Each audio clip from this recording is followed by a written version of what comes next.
விவசாயம் பண்ணால் காசு நிறையா சம்பாதிக்கலாம். உங்களுக்கும் விவசாயம் பண்ணணும்னு ஆசை இருக்குல்ல, இதையெல்லாம் பார்த்துட்டு அதுக்கப்புறம் பண்ணலாமா வேணாமான்னு யோசிச்சு சொல்லுங்கள்.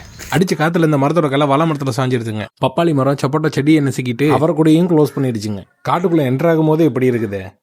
மழை பெஞ்சா நல்லது தானேப்பா, என்னப்பா தண்ணி தானே தேருது, கிணத்துல தண்ணி வரும் போரில் தண்ணி வரும்னு நினைக்கிறீங்க. ஆனால் நேற்றுக்கு அடித்த காற்றுல இன்றைக்கி பாருங்கள் பல குச்சிக்கிழங்கு சாஞ்சி உள்ளே இருக்க கிழங்கே தெரியுதுங்க. எத்தனை குச்சிக்கிழங்கு மடிஞ்சிருக்கு பாருங்கள்.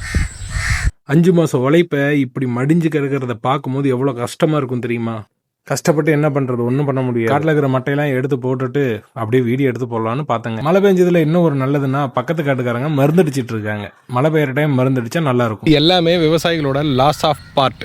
அதில் ஒரு சின்ன பார்ட்டு தான் இது. நிறையலாம் சம்பாதிக்க முடியாதுங்க, இந்த மாதிரி லாஸ் தான் ஆகும். கணக்கு பார்த்தீங்கன்னா ஒன்றுத்துக்கும் மிஞ்சாது. அடிஞ்சிருச்சு அப்படின்னா திரும்ப அது ஃபஸ்ட்டிலிருந்து வேர் ஊனி தான் வரும். இந்த மாதிரி தென்னை மரத்துலேருந்து விழுகிற மட்டை, பனை மரத்துலேருந்து விழுகிற ஓலை, இது எல்லாமே காட்டில் பெரிய பாதிப்பை ஏற்படுத்தும். ஒரு தென்னை மட்டை விழுந்ததுக்கு இந்த மட்டை விழுந்ததுக்கு என்னாச்சு பாருங்கள்.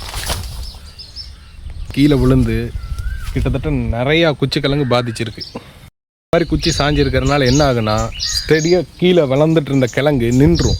விவசாயம் பண்ணால் கோடிக்கணக்கில் லட்சக்கணக்கில் சம்பாதிக்கலாம்னு நினைக்கிறவங்க ஃப்ரெண்ட்ஸ் யாராவது இருந்தாங்கன்னா எங்களுக்கு இந்த வீடியோவை ஷேர் பண்ணுங்கள். காரணம் என்னென்னா எல்லாம் ஈஸியாக நினைக்கிறாங்க விவசாயம்னா ஈஸின்னு.